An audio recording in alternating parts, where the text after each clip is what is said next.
सुख समझकर बाहर। तुमने कभी सोचा है कि जिस चीज को तुम सुख समझकर बहा रहे हो वही तुम्हारी किस्मत को भी बहा रही है? एक पल के लिए रुको, सोचो।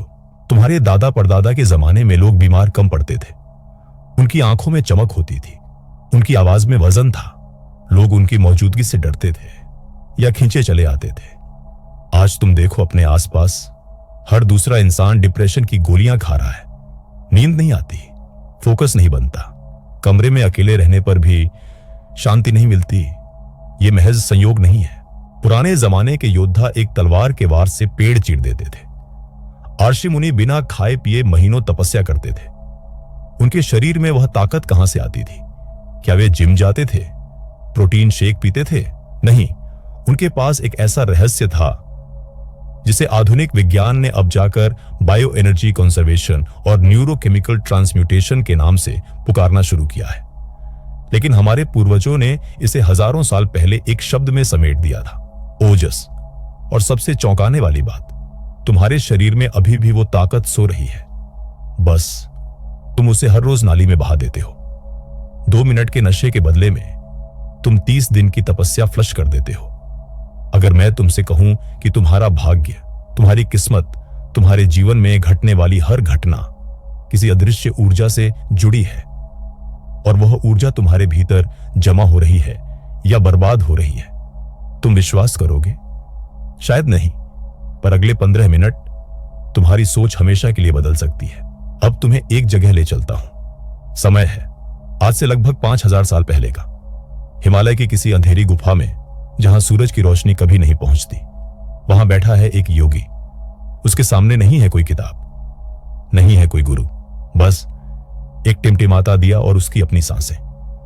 वह महीनों से वहीं बैठा है, हिलता नहीं, खाता नहीं, सोता नहीं। तुम सोचोगे पागल है क्या? नहीं, वह खोज रहा है। वह खोज रहा है अपने शरीर के भीतर छिपे उस खजाने को जिसे बाहर की दुनिया में कहीं नहीं पाया जा सकता। और एक दिन उसे मिल जाता है। उसकी रीढ़ की हड्डी में एक धारा बहने लगती है, ठंडी लेकिन बिजली जैसी तेज। उसके मस्तिष्क के बीचों बीच, जहां आधुनिक विज्ञान आज पीनियल ग्लैंड कहता है, वहां एक रोशनी फूटती है। वह रोशनी इतनी तेज होती है कि उसे बाहर की रोशनी की जरूरत ही नहीं रहती। वह अंधेरे में भी देख सकता है। वह सिर्फ देख नहीं रहा, वह जान रहा है। उसे समझ आ जाता है कि यह शरीर एक मशीन नहीं, एक यंत्र है। एक ऐसा यंत्र जो ब्रह्मांड की ऊर्जा को सोख सकता है और अपने भीतर बदल सकता है। लेकिन इस यंत्र को चलाने के लिए ईंधन चाहिए, और वह ईंधन तुम हर रोज बर्बाद कर रहे हो। यह ज्ञान सदियों तक गुरु शिष्य परंपरा में चुपचाप बहता रहा। लिखा नहीं गया, क्योंकि लिखा हुआ चोरी हो सकता है। यह केवल उन्हें दिया गया जो तैयार थे, जो योग्य थे, जिनके भीतर की आग इतनी तेज थी कि वे इस ज्ञान को जला न दें, बल्कि उससे प्रकाशित हो जाए। लेकिन फिर आया एक समय जब विदेशी आक्रांता इस देश में घुसे। उन्होंने मंदिर जलाए, ग्रंथ फाड़े, गुरुकुल तोड़े, लेकिन सबसे बड़ा हमला था हमारे आत्मविश्वास पर। उन्होंने हमें सिखाया कि तुम्हारे पूर्वज अंधविश्वासी थे, तुम्हारी परंपराएं पिछड़ी हैं, तुम्हारा योग सिर्फ कसरत है, तुम्हारा ध्यान सिर्फ दिमागी खेल है। और सबसे खतरनाक बात, उन्होंने तुम्हें यह समझा दिया कि भोग ही असली स्वतंत्रता है। जितना चाहो उतना लो, रोको मत, दबाओ मत, यही आजादी है। और तुमने मान लिया। आज तुम देखो, दुनिया के सबसे अमीर देशों में सबसे ज्यादा डिप्रेशन है, सबसे ज्यादा आत्महत्याएं हैं, सबसे ज्यादा नशे की लत है। क्यों? क्योंकि उन्होंने सब कुछ पा लिया, लेकिन अपने आप को खो दिया। हमारे यहां कहा गया था, यद पिंडे तत् ब्रह्मांडे। जो तुम्हारे शरीर में है वही पूरे ब्रह्मांड में है। तुम्हारा शरीर एक छोटा ब्रह्मांड है, और इस ब्रह्मांड के केंद्र में एक सूर्य है। वह सूर्य है तुम्हारा ओजस।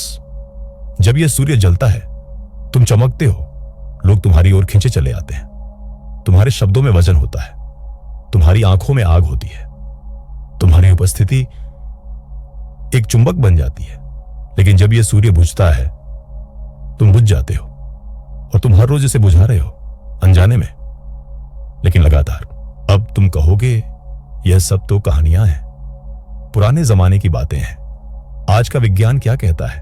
तो चलो विज्ञान की भाषा में बात करते हैं। सन 2011 में अमेरिका की नेशनल इंस्टीट्यूट ऑफ हेल्थ ने एक अध्ययन किया। उन्होंने पाया कि जब एक पुरुष स्खलन करता है तो उसके मस्तिष्क में डोपामाइन का एक विस्फोट होता है। ये वही केमिकल है जो तुम्हें नशे में, जुए में या चॉकलेट खाने में मिलता है। लेकिन यहां समस्या है। डोपामाइन एक रिवॉर्ड केमिकल है। जब तुम्हें यह बार बार आसानी से मिलता है तो तुम्हारा दिमाग आलसी हो जाता है। उसे असली मेहनत करने की जरूरत नहीं लगती। क्यों पढ़ाई करो, क्यों व्यायाम करो, क्यों कुछ बनाओ, जब 2 मिनट में यह हाई मिल जाता है। यही कारण है कि आज के युवा खाली महसूस करते हैं। उनके पास सब कुछ है, फोन, इंटरनेट, आराम, लेकिन भीतर एक सूनापन है, एक काला गड्ढा है जो कभी नहीं भरता। अब आओ थोड़ा और गहरे चलते हैं। तुम्हारे मस्तिष्क के बीचों बीच एक छोटी सी ग्रंथि है, पीनियल ग्लैंड, आकार में मटर के दाने जितनी, लेकिन इसे प्राचीन सभ्यताओं ने तीसरी आंख कहा। मिस्र में इसे आई ऑफ हॉरस कहा गया। भारत में इसे आज्ञा चक्र कहा गया। आधुनिक विज्ञान अब मानता है कि यह ग्रंथि मेलाटोनिन नामक हार्मोन बनाती है जो तुम्हारी नींद को नियंत्रित करती है। लेकिन यह बस शुरुआत है।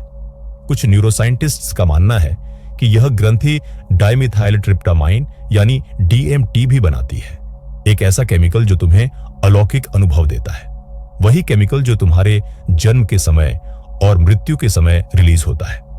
योगियों ने हजारों साल पहले कहा था, जब तुम अपनी ऊर्जा को नीचे से ऊपर ले जाते हो, जब वीर्य ओजस में बदलता है, तो यह तीसरी आंख खुलती है। तुम्हें वे चीजें दिखने लगती हैं जो सामान्य आंखों से नहीं दिखती।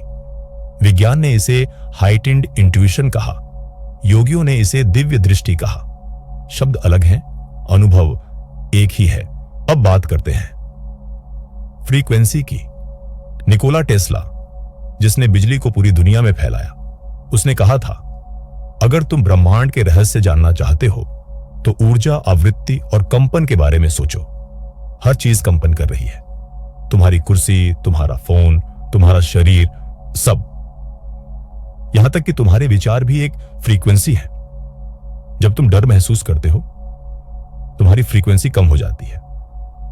जब तुम प्रेम महसूस करते हो, तुम्हारी फ्रीक्वेंसी बढ़ जाती है। और जब तुम ओजस से भरे होते हो, तुम्हारी फ्रीक्वेंसी इतनी ऊंची हो जाती है कि तुम चीजों को आकर्षित करने लगते हो। यही कारण है कि कुछ लोगों के पास बिना कोशिश किए सब कुछ आ जाता है, पैसा, सम्मान, रिश्ते, और कुछ लोग जीवन भर भागते रहते हैं, फिर भी कुछ नहीं मिलता।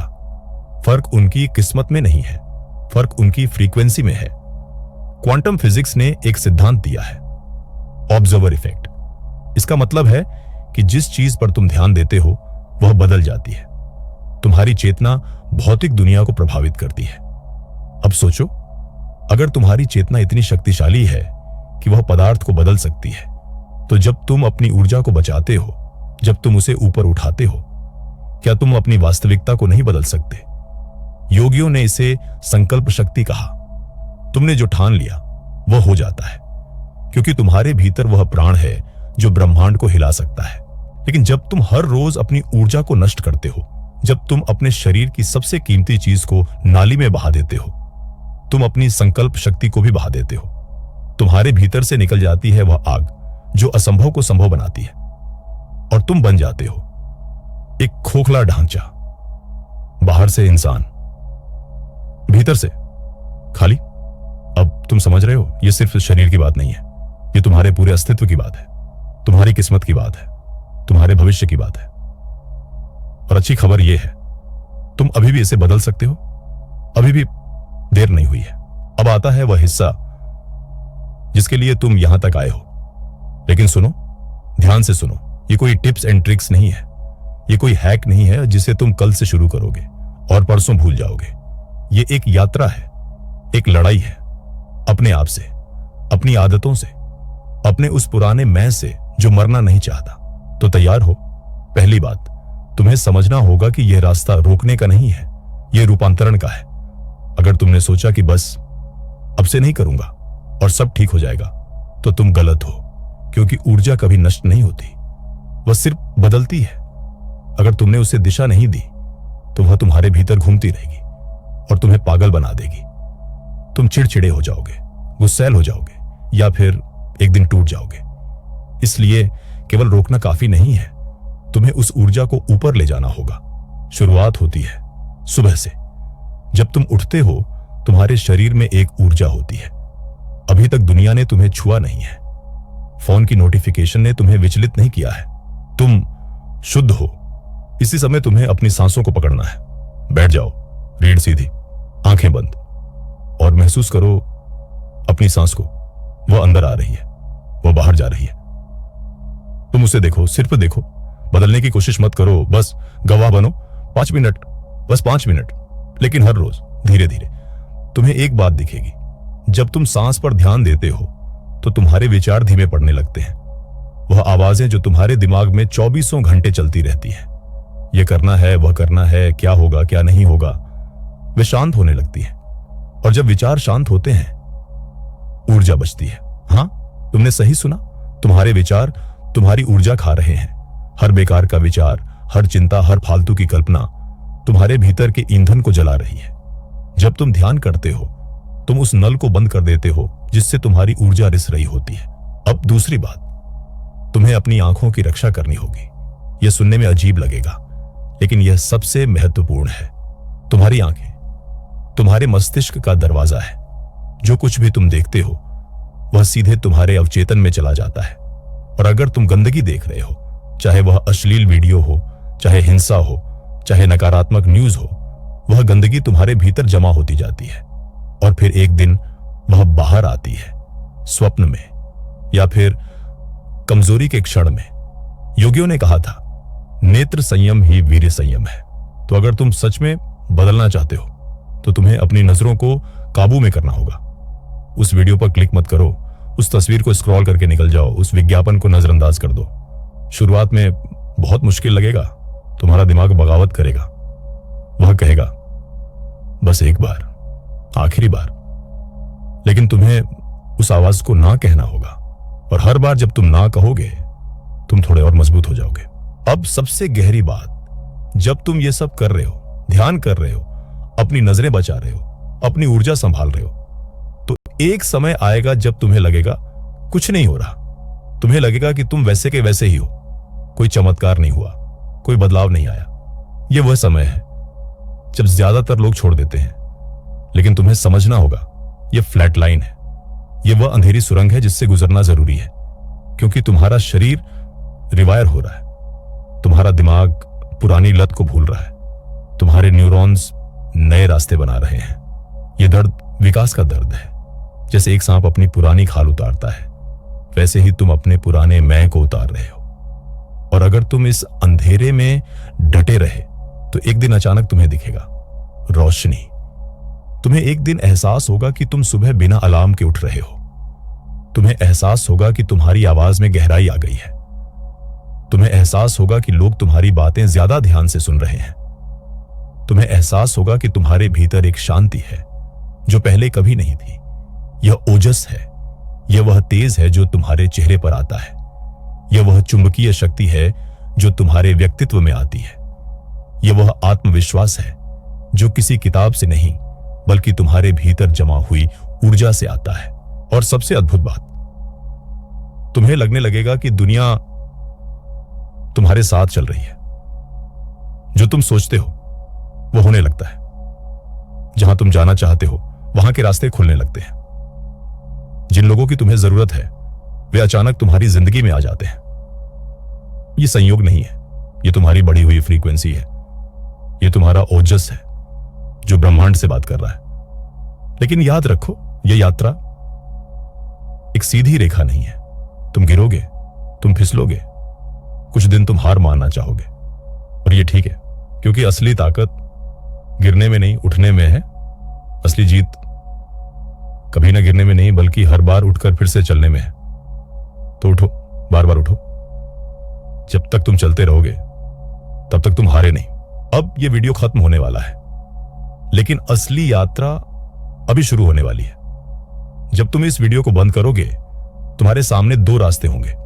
पहला रास्ता, तुम कहोगे अच्छी बातें थी, सोचूंगा इसके बारे में, और फिर तुम अगले वीडियो पर स्क्रॉल कर जाओगे।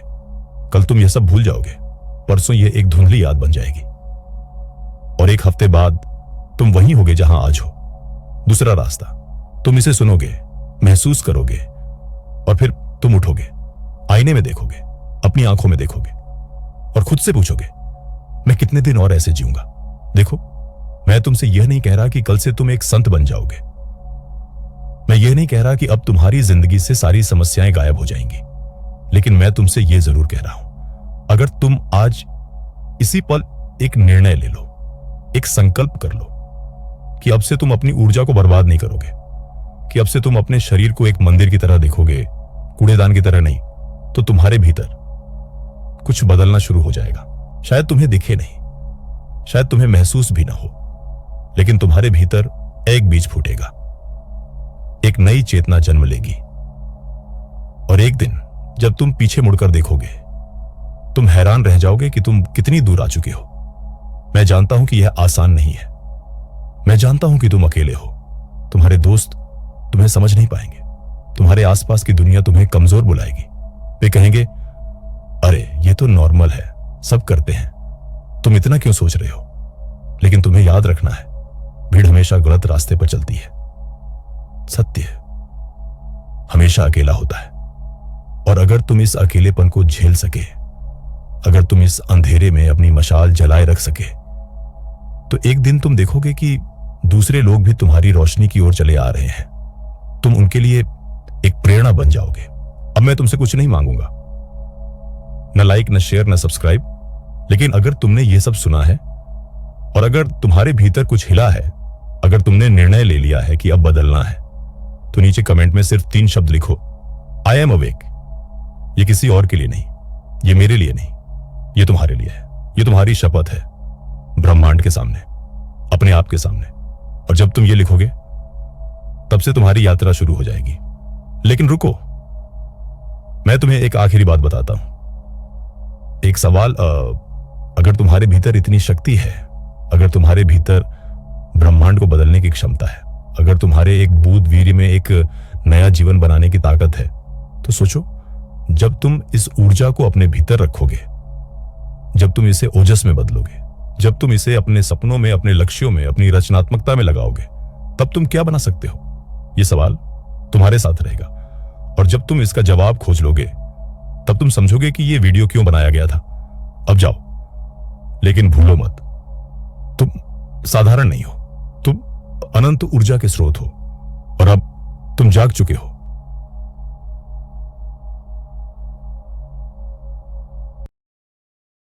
उस रात चंद्रमा बादलों के पीछे छिपा हुआ था। एक वृद्ध सन्यासी ने आदि शंकराचार्य से ऐसा प्रश्न पूछा जिसे सुनकर वहां बैठे सभी शिष्य स्तब्ध रह गए। उसने कहा, यदि आत्मा अकेली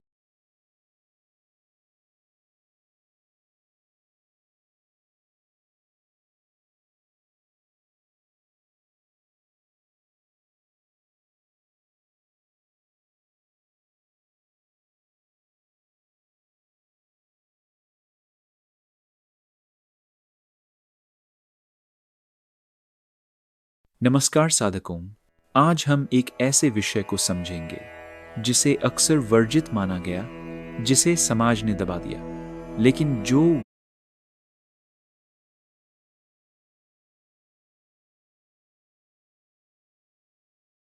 हैं कि वे बंधे हैं। और तब उन्होंने जो कहा वह आज भी अधिकतर लोगों तक नहीं पहुंचा।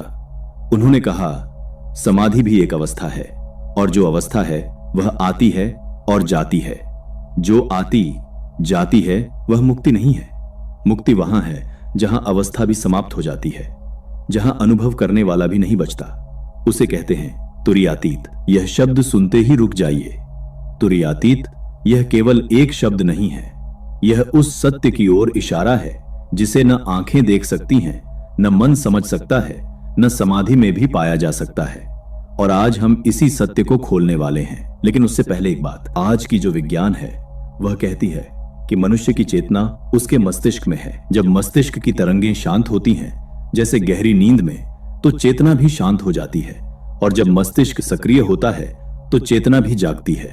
यानी उनके अनुसार चेतना मस्तिष्क का एक उत्पाद है। लेकिन हमारे ऋषियों ने हजारों साल पहले इसका खंडन किया था। उन्होंने कहा था, चेतना मस्तिष्क में नहीं है, मस्तिष्क चेतना में है।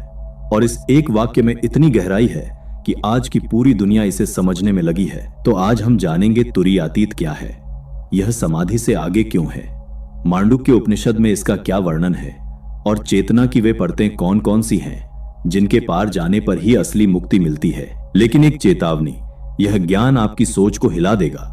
अगर आप केवल धर्म की सतह पर रहना चाहते हैं तो यहीं रुक जाइए, लेकिन अगर आप सच में जानना चाहते हैं कि चेतना का असली स्वरूप क्या है तो आगे बढ़िए। पहले समझते हैं यह तुरीयातीत शब्द आया कहां से। संस्कृत में तुरीय का अर्थ है चौथा और अतीत का अर्थ है परे, उससे भी आगे। तो तुरीयातीत का अर्थ हुआ चौथे से भी परे। लेकिन चौथे से परे समझने के लिए पहले यह जानना होगा कि वे चार क्या हैं। हमारे ऋषियों ने चेतना की चार अवस्थाएं बताई थी। पहली अवस्था है जागृत। यह वह अवस्था है जिसमें आप अभी हैं, आंखें खुली हैं, दुनिया दिख रही है, कान से आवाजें आ रही हैं, मन विचार कर रहा है। यह जागृत अवस्था है, इसमें आप बाहर की दुनिया से जुड़े हुए हैं। दूसरी अवस्था है स्वप्न। यह वह अवस्था है जो रात को नींद में आती है, आंखें बंद हैं, शरीर सो रहा है लेकिन मन अपनी ही दुनिया बना रहा है। सपने में आप पहाड़ पर जाते हैं, नदी पार करते हैं, किसी से मिलते हैं और वह सब आपको बिल्कुल सच लगता है। यह स्वप्न अवस्था है। तीसरी अवस्था है सुषुप्ति। यह गहरी नींद की अवस्था है। इसमें न बाहर की दुनिया है न सपनों की दुनिया, कोई विचार नहीं, कोई अनुभव नहीं, बस एक गहरा खालीपन। लेकिन इस खालीपन में भी एक बात होती है। सुबह उठने पर आप कहते हैं कल बहुत अच्छी नींद आई, यानी इस खालीपन का भी कोई साक्षी था, कोई था जिसने इस शांति को जाना। वह कौन था? और चौथी अवस्था है तुरीय। यह वह अवस्था है जो इन तीनों के पीछे हमेशा मौजूद रहती है। जब आप जागते हैं तुरीय है, जब आप सोते हैं तुरीय है, जब आप सपना देखते हैं तुरीय है।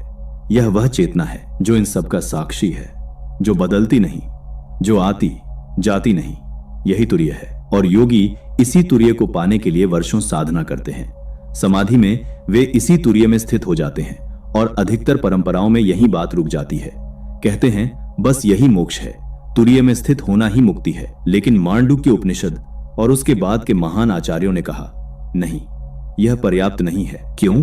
क्योंकि तुरीय में भी एक सूक्ष्म बात शेष रहती है, साक्षी होने का भाव, यानी मैं देख रहा हूं, यह भाव। और जब तक मैं है, जब तक देखने वाला और दिखने वाला अलग हैं, तब तक पूर्ण एकत्व नहीं है। और जहां पूर्ण एकत्व नहीं वहां पूर्ण मुक्ति भी नहीं। तो तुरीयातीत वह अवस्था है जहां साक्षी भी विलीन हो जाता है, जहां देखने वाला और दिखने वाला एक हो जाते हैं, जहां अनुभव करने वाला कोई नहीं बचता। अब मांडुक्य उपनिषद की बात करते हैं। यह उपनिषद केवल 12 श्लोकों का है, लेकिन इन 12 श्लोकों में जो सत्य भरा है वह पूरे वेदांत का सार है। आदि शंकराचार्य ने कहा था केवल मांडुक्य उपनिषद ही मोक्ष के लिए पर्याप्त है। इस उपनिषद में चेतना की चारों अवस्थाओं का वर्णन है और 7वें श्लोक में जब चौथी अवस्था यानी तुरीय का वर्णन किया जाता है तो ऋषि कहते हैं नान्तः प्रज्ञा न बहिष्प्रज्ञा नोभयतः प्रज्ञा न प्रज्ञान घनन न प्रज्ञा न प्रज्ञा, अर्थात न यह भीतर जानने वाला है न बाहर जानने वाला है, न दोनों ओर जानने वाला है, न ज्ञान का पिंड है, न जानता है न नहीं जानता है। यह श्लोक बहुत महत्वपूर्ण है। ऋषि यहाँ यह कह रहे हैं कि तुरीय को किसी भी विशेषण से नहीं पकड़ा जा सकता। वह न यह है न वह है, वह बस है, शुद्ध अस्तित्व। लेकिन इसके बाद जो आचार्यों ने कहा वह और भी गहरा है। गौड़पाद जो शंकराचार्य के परम गुरु थे, उन्होंने मांडुक्य कारिका में यह स्पष्ट किया कि तुरीय वास्तव में एक अवस्था नहीं है, वह अवस्थाओं का आधार है। और जब साधक इस आधार में इतना गहरा उतर जाता है कि आधार और वह जो उतर रहा है दोनों का भेद मिट जाता है, तब जो शेष रहता है उसे तुरीयातीत कहते हैं। यह बहुत सूक्ष्म बात है। इसे एक उदाहरण से समझते हैं। मान लीजिए एक नदी है, उस नदी में लहरें उठती हैं। जागृत, स्वप्न, सुषुप्ति, ये 3 बड़ी लहरें हैं। तुरीय वह जल है जिससे लहरें बनी हैं। लहरें आती जाती हैं लेकिन जल रहता है। तो साधक पहले लहरों से जल को अलग जानता है, यह तुरीय की प्राप्ति है। लेकिन तुरीयातीत तब है जब जल भी समुद्र में मिल जाता है, जब नदी और समुद्र का भेद समाप्त हो जाता है, जब यह पूछना बेकार हो जाता है कि मैं कौन हूं, क्योंकि मैं जो था वह था ही नहीं। अब एक और बात जो बहुत कम लोग जानते हैं, जब हम गहरी नींद में होते हैं वह सुषुप्ति अवस्था होती है। उस समय मस्तिष्क की जो तरंगें होती हैं उन्हें आज की विज्ञान डेल्टा तरंगें कहती है। ये सबसे धीमी तरंगें हैं और इस अवस्था में मस्तिष्क का एक विशेष क्षेत्र, जिसे हमारे शरीर विज्ञानी पूर्व ललाट भाग कहते हैं, वह लगभग निष्क्रिय हो जाता है। यह वही भाग है जो मैं हूं की भावना बनाता है, यानी गहरी नींद में अहंकार सो जाता है। अब समाधि में क्या होता है? समाधि में मस्तिष्क की तरंगें और भी गहरी हो जाती हैं, लेकिन एक अंतर होता है। नींद में होश नहीं रहता, समाधि में होश रहता है। साधक जागते हुए उस गहराई में जाता है जो नींद में भी नहीं मिलती, लेकिन फिर भी समाधि में एक सूक्ष्म जानने वाला बचा रहता है, जो बाद में कह सकता है मुझे समाधि का अनुभव हुआ। और यहीं पर तुरीयातीत अलग होता है। तुरीयातीत में यह जानने वाला भी नहीं बचता, इसीलिए तुरीयातीत का कोई अनुभव नहीं होता, क्योंकि अनुभव के लिए अनुभव करने वाला चाहिए और वहां कोई है ही नहीं।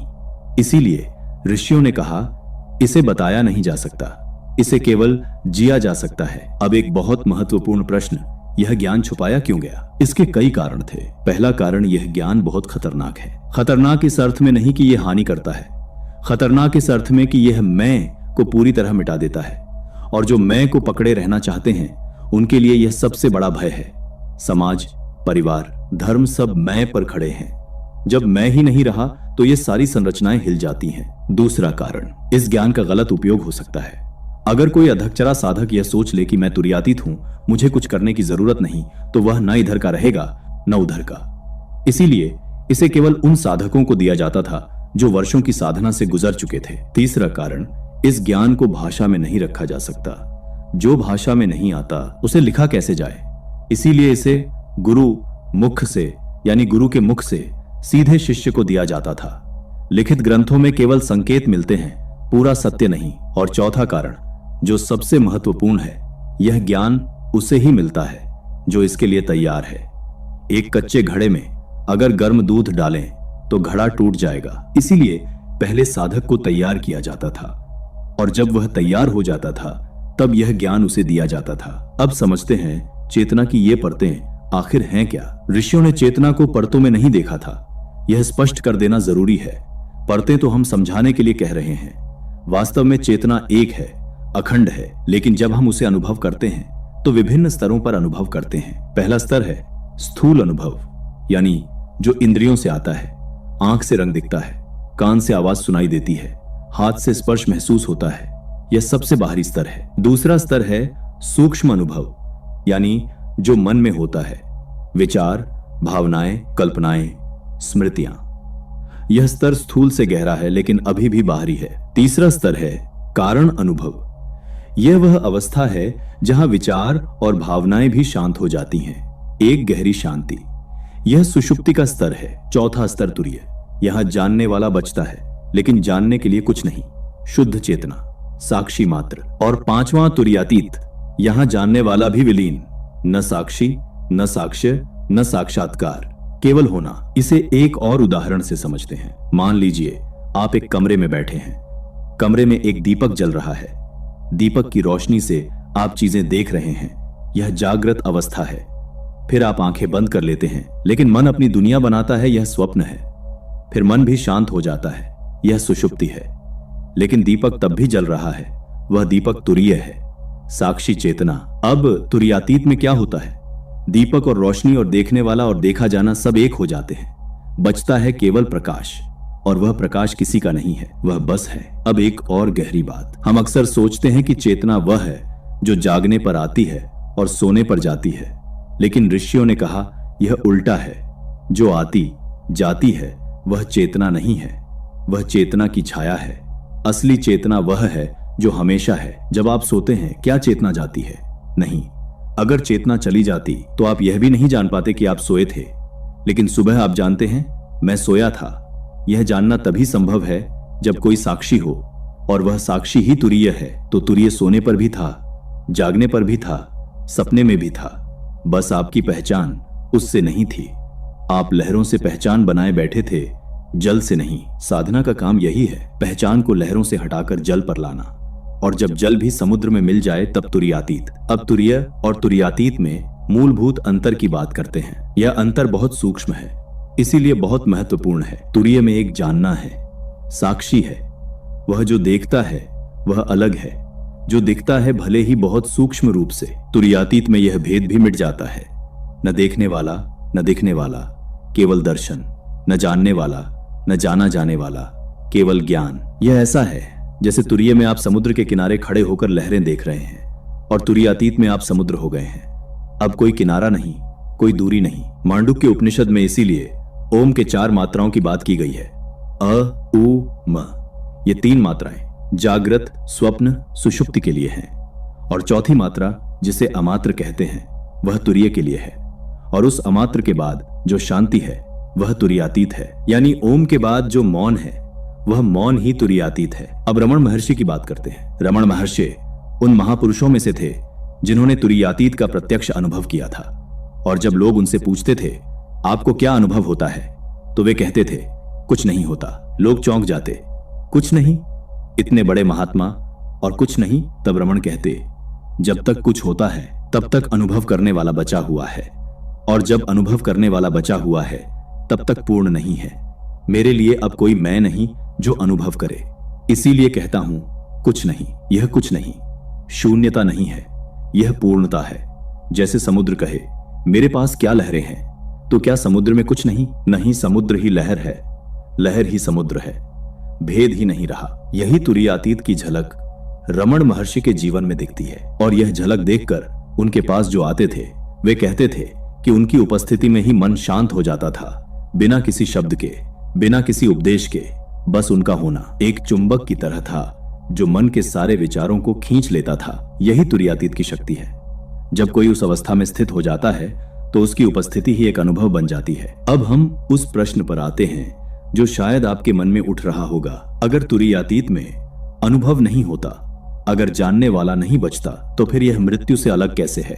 मृत्यु में भी तो मैं नहीं रहता। ये बहुत अच्छा प्रश्न है। अंतर यह है मृत्यु में चेतना शरीर से बाहर जाती है, लेकिन वह अभी भी बांधी हुई है।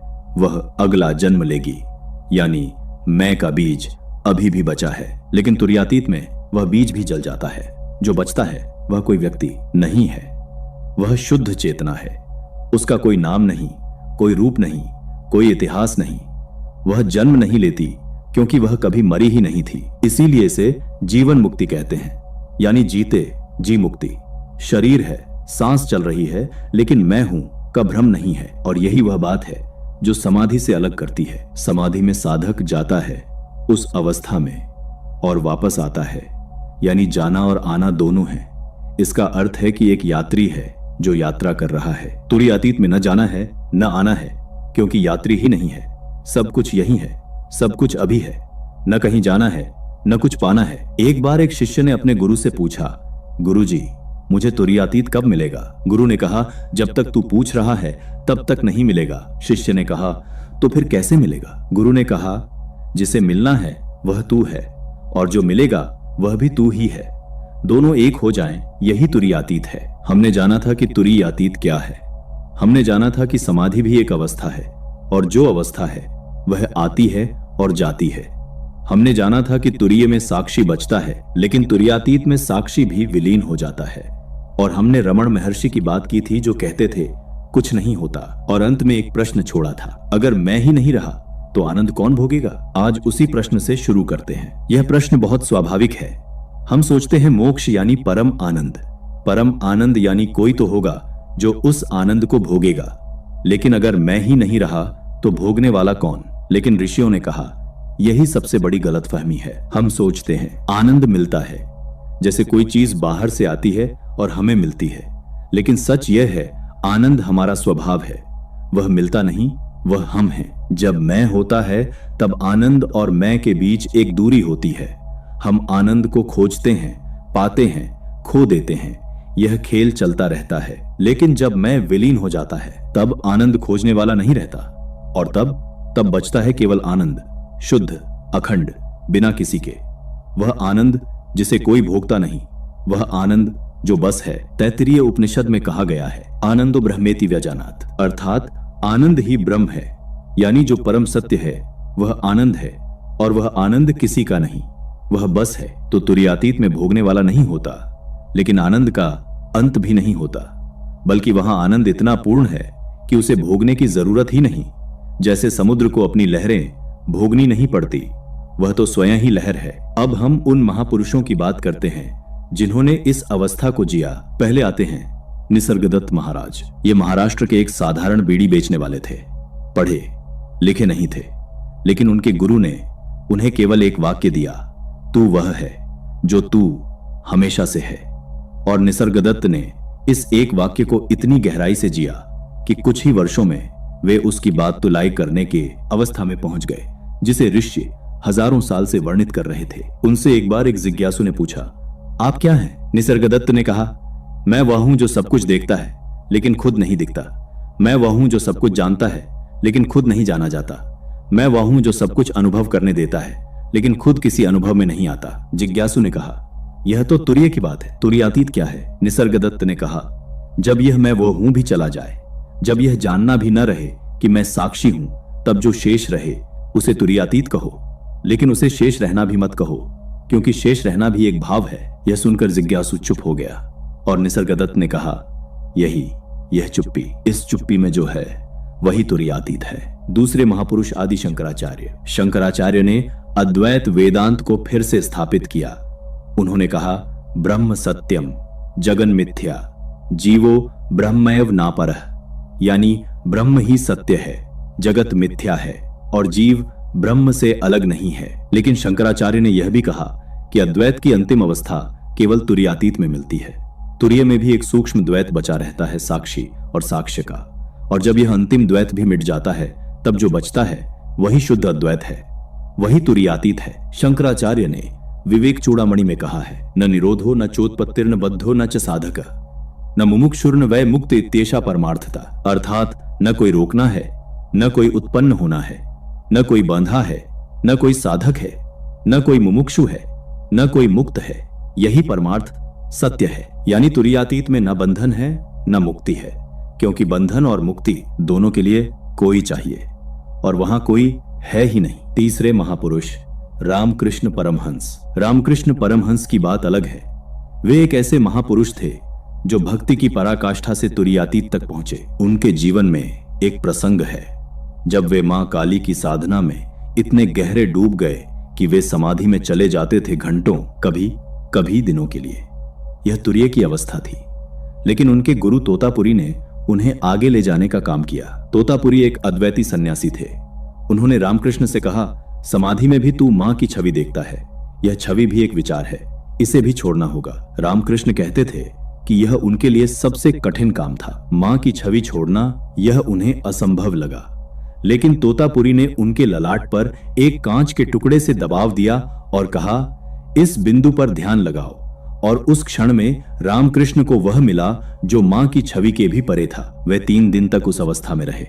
तोतापुरी भी चौंक गए, क्योंकि जो काम उनके लिए 40 साल की साधना में हुआ था वह रामकृष्ण के लिए 3 दिन में हो गया था। और जब रामकृष्ण उस अवस्था से वापस आए तो उन्होंने कहा, वहां मां थी, लेकिन मां और मैं एक थे, कोई अंतर नहीं था, कोई पूजा करने वाला नहीं था, कोई पूजे जाने वाली नहीं थी, केवल वह। यही तुरीयातीत की झलक है। अब एक बहुत रहस्यमय बात करते हैं। योग और तंत्र शास्त्र में तुरीयातीत तक पहुंचने के लिए कुछ विशेष साधनाएं बताई गई हैं। इन्हें आम जनता तक नहीं पहुंचाया गया, क्योंकि ये साधनाएं बिना गुरु के खतरनाक हैं, लेकिन इनका ज्ञान होना जरूरी है ताकि समझ सकें कि इस सत्य तक पहुंचने का मार्ग क्या है। पहली साधना है साक्षी भाव की साधना। यह साधना तुरीय की प्राप्ति के लिए है, तुरीयातीत की नहीं, लेकिन यह पहला कदम है। इसमें साधक हर अनुभव को देखना सीखता है बिना उसमें खोए। दर्द आए देखो, सुख आए देखो, विचार आए देखो, भावनाएं आए देखो। धीरे धीरे साधक यह जान जाता है कि जो देख रहा है वह इन सबसे अलग है। यही साक्षी चेतना की प्राप्ति है। दूसरी साधना है अहंकार की जड़ खोदना। यह रमण महर्षि की साधना थी। इसे वे आत्मविचार कहते थे। इसमें एक ही प्रश्न लगातार पूछा जाता है, मैं कौन हूं? लेकिन यह प्रश्न बौद्धिक नहीं है, यह एक खोज है उस मैं की जड़ तक जाने की। जब साधक इस प्रश्न को इतनी गहराई से पूछता है कि पूछने वाला भी उस प्रश्न में घुल जाता है, तब जो शेष रहता है वह उत्तर है, और वह उत्तर शब्दों में नहीं है। तीसरी साधना है श्वास और चेतना का संगम। तंत्र शास्त्र में एक बहुत गहरी विधि बताई गई है। श्वास और चेतना का सीधा संबंध है। जब श्वास पूरी तरह बाहर निकल जाती है, उस क्षण में जब न श्वास भीतर है न बाहर, उस संधि में एक क्षण होता है जो न इस जगत का है न उस जगत का। वह क्षण तुरीय की झलक है। और जब साधक उस झलक में इतना गहरा उतर जाता है कि उतरने वाला ही नहीं रहता, तब तुरीयातीत विज्ञान भैरव तंत्र में ऐसी 112 विधियां दी गई हैं। इनमें से कई विधियां इसी सिद्धांत पर आधारित हैं। संधि के क्षण को पकड़ना, दो विचारों के बीच की खाली जगह, दो श्वासों के बीच का मौन, दो अनुभवों के बीच का अंतराल, यही वह स्थान है जहां चेतना अपने मूल रूप में प्रकट होती है। अब एक और गहरी बात जो तंत्र शास्त्र में विशेष रूप से बताई गई है। तंत्र ने कहा मोक्ष भोग से विरुद्ध नहीं है। यह सुनकर अधिकतर लोग चौंकते हैं, क्योंकि हमें सिखाया गया है मोक्ष के लिए सब कुछ छोड़ना होगा, भोग छोड़ना होगा, संसार छोड़ना होगा। लेकिन तंत्र ने कहा नहीं, जो भोग को शत्रु मानता है वह भोग से कभी मुक्त नहीं हो सकता, क्योंकि जिसे हम दबाते हैं वह और अधिक शक्तिशाली हो जाता है। तंत्र ने एक अलग मार्ग दिखाया। उसने कहा हर अनुभव को इतनी पूर्णता से जियो कि उसमें भोगने वाला विलीन हो जाए। जब आप कोई भी अनुभव, चाहे सुख हो या दुख, इतनी पूर्णता से जीते हैं कि मैं यह अनुभव कर रहा हूं का भाव नहीं रहता, तब हर अनुभव तुरीयातीत का द्वार बन जाता है। यही कारण है कि तंत्र में कहा गया यत्र यत्र मनो याते तत्र तत्र समाधय, यानी जहां जहां मन जाता है वहां वहां समाधि है। हर क्षण, हर अनुभव, हर स्थान वह द्वार हो सकता है, लेकिन यह साधना बहुत ऊंचे स्तर की है और बिना गुरु के यह संभव नहीं। यह हम आगे समझेंगे। अब बात करते हैं आज की विज्ञान इस सत्य के कितने करीब पहुंची है। कुछ दशकों पहले मस्तिष्क के एक विशेष अवस्था की खोज हुई जिसे अनात्म अनुभव कहा जाता है। इस अवस्था में व्यक्ति को लगता है कि मैं की सीमाएं मिट गई हैं। वे न किसी शरीर में हैं न किसी जगह में, वे सर्वत्र हैं, या यूं कहें वे हैं ही नहीं। अनेक साधकों पर जब यह अध्ययन किया गया कि समाधि में उनके मस्तिष्क में क्या होता है, तो पाया गया कि मस्तिष्क का वह भाग जो मैं हूं की भावना बनाता है, वह इस अवस्था में लगभग बंद हो जाता है।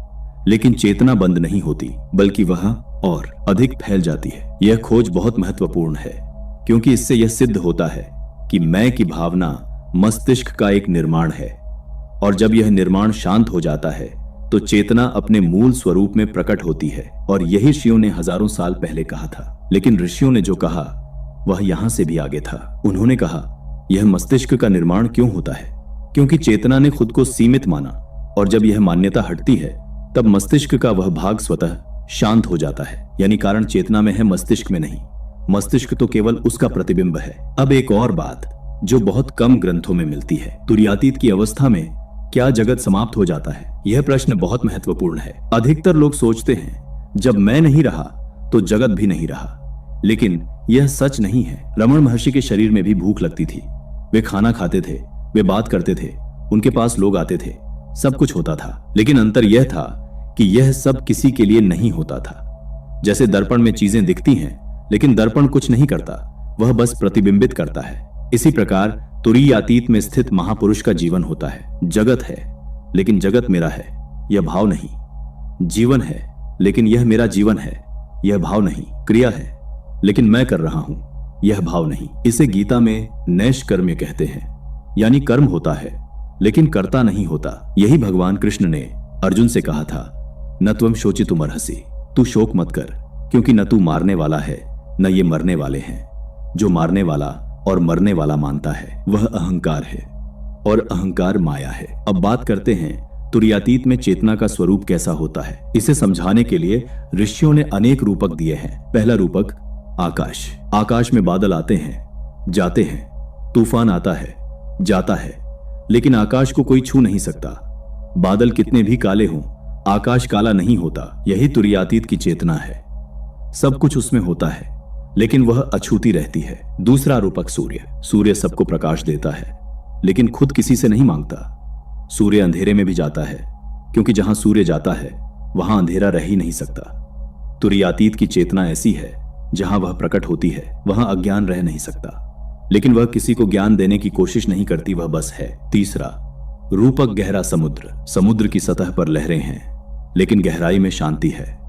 तूफान में सतह हिलती है, लेकिन गहराई में कोई हलचल नहीं।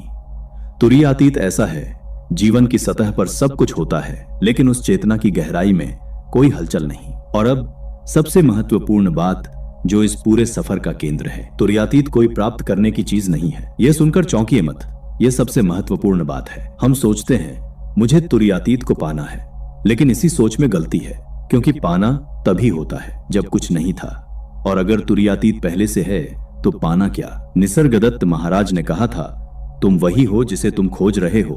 खोज इसलिए नहीं मिलती क्योंकि खोजने वाला खुद ही उत्तर है। तुर्यातीत हमेशा से है, हर जीव में, हर क्षण में, लेकिन हमारी पहचान मैं से है, इसीलिए वह ढका हुआ लगता है। साधना उसे पाने के लिए नहीं, उसे ढकने वाली परतों को हटाने के लिए है। एक उदाहरण, सूर्य हमेशा चमकता है, लेकिन जब बादल आते हैं तो लगता है कि अंधेरा है। साधना बादलों को हटाने का काम करती है, सूर्य को बनाने का नहीं। सूर्य पहले से था, है और रहेगा। इसी प्रकार तुर्यातीत आप ही हैं, केवल मैं का बादल हटाना है। अब बात करते हैं आप इस दिशा में कैसे बढ़ सकते हैं। यहाँ 4 कदम बताए जा रहे हैं। ये कोई तुर्यातीत पाने के तरीके नहीं है, क्योंकि हमने अभी जाना कि वह पाने की चीज नहीं है।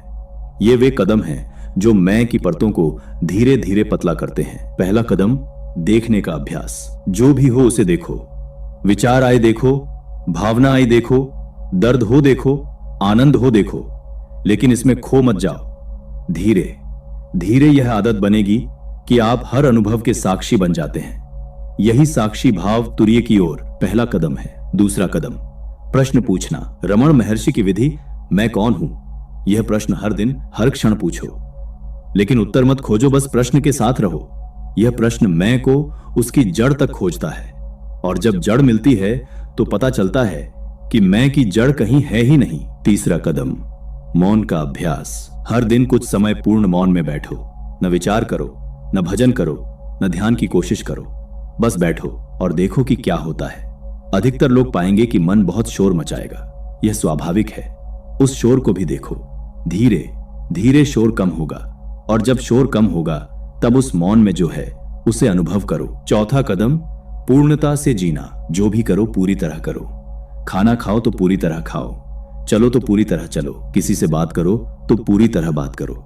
जब आप किसी भी कार्य में इतने पूर्ण हो जाते हैं तब करने वाला और कार्य एक हो जाते हैं, और उस एकता में एक क्षण के लिए मैं विलीन हो जाता है। यही झलक है। अब चेतावनी। यह ज्ञान जितना गहरा है उतना ही सावधानी मांगता है। पहली चेतावनी, गलत समझ। कुछ लोग यह सुनकर कि तुर्यातीत में मैं नहीं हूं, यह सोचने लगते हैं कि तो फिर मेरी जिम्मेदारी भी नहीं है। यह सबसे खतरनाक गलती है। तुर्यातीत कोई दार्शनिक ढाल नहीं है। जब तक मैं है, जिम्मेदारी है, और मैं जब वास्तव में विलीन हो जाएगा तब तो कोई होगा ही नहीं जो गलत करे। दूसरी चेतावनी, अकेले न जाएं। यह सफर बिना गुरु के बहुत कठिन है और खतरनाक भी हो सकता है। साधना जब गहरी होती है तो मन की गहरी परतें खुलती हैं। उन परतों में जो है वह कभी कभी बहुत भयावह हो सकता है। एक अनुभवी गुरु आपको उस समय सहारा देता है, दिशा देता है। रमण महर्षि के पास जो आते थे उन्हें भी रमण की उपस्थिति ही गुरु का काम करती थी। गुरु केवल वह नहीं जो शब्दों में सिखाए, गुरु वह है जिसकी उपस्थिति में आपका मन स्वतः स्थिर हो जाए। तीसरी चेतावनी, सात्विक जीवन। यह साधना तभी फलती है जब जीवन सात्विक हो, यानी आहार शुद्ध हो, विचार शुद्ध हो, व्यवहार में सत्य और अहिंसा हो। अगर जीवन में राजसिक या तामसिक प्रवृत्तियां अधिक हैं तो मन इतना शांत नहीं हो सकता जितना इस साधना के लिए चाहिए। जैसे कीचड़ से भरे पानी में चाहे कितनी भी रोशनी डालें, नीचे का तल नहीं दिखता, लेकिन जब पानी साफ हो तो थोड़ी सी रोशनी में भी सब कुछ दिख जाता है। सात्विक जीवन मन का जल साफ करता है। और अब इस पूरे सफर का सार। हमने जाना चेतना की 4 अवस्थाएं हैं, जागृत, स्वप्न, सुषुप्ति और तुरीय। तुरीय वह साक्षी चेतना है जो इन सब का आधार है, लेकिन तुरीयातीत वह है जो तुरीय से भी परे है, जहां साक्षी भी विलीन हो जाता है। मांडुक्य उपनिषद में इसका वर्णन है। शंकराचार्य, रमण महर्षि, निसर्गदत्त, रामकृष्ण, इन सभी महापुरुषों ने इसे जिया। समाधि में जानने वाला बचता है, तुरीयातीत में नहीं। यह ज्ञान छुपाया गया क्योंकि यह मैं को मिटाता है, और यही इसकी सबसे बड़ी शक्ति भी है। तुरीयातीत पाने की चीज नहीं, हटाने की चीज है। मैं का बादल हटाना है, सूर्य बनाना नहीं। और तुरीयातीत में आनंद का अंत नहीं होता, बल्कि भोगने वाले का अंत होता है, और तब आनंद अपनी पूर्णता में प्रकट होता है। एक अंतिम बात, एक बार एक शिष्य ने अपने गुरु से पूछा, क्या मैं कभी तुरीयातीत को पा सकता हूं? गुरु ने मुस्कुराकर कहा, यह प्रश्न गलत है, शिष्य ने कहा। तो सही प्रश्न क्या है? गुरु ने कहा। सही प्रश्न यह है, क्या मैं कभी तुरीयातीत से अलग था? और शिष्य चुप हो गया। उस चुप्पी में जो था वह किसी शब्द में नहीं आता, और वही तुरीयातीत है। समाधि को मोक्ष समझते थे, लेकिन ऋषियों ने कहा यह तो केवल एक और पड़ाव है। अगर यह सफर आपके मन को छू गया तो नीचे एक ही शब्द लिखिए, तुरीयातीत। बस इतना। और जो आगे जानना चाहते हैं, अगले भाग में हम बात करेंगे अनात्म और आत्मा, क्या बौद्ध धर्म और वेदांत एक ही सत्य की ओर इशारा करते हैं। यह एक ऐसा विषय है जिसने सदियों से ऋषियों और विद्वानों को एक दूसरे के सामने खड़ा किया है, और जिसका उत्तर शायद दोनों के परे है। अध्याय 1, सूक्ष्म जगत की उत्पत्ति। कभी हमने शांत बैठकर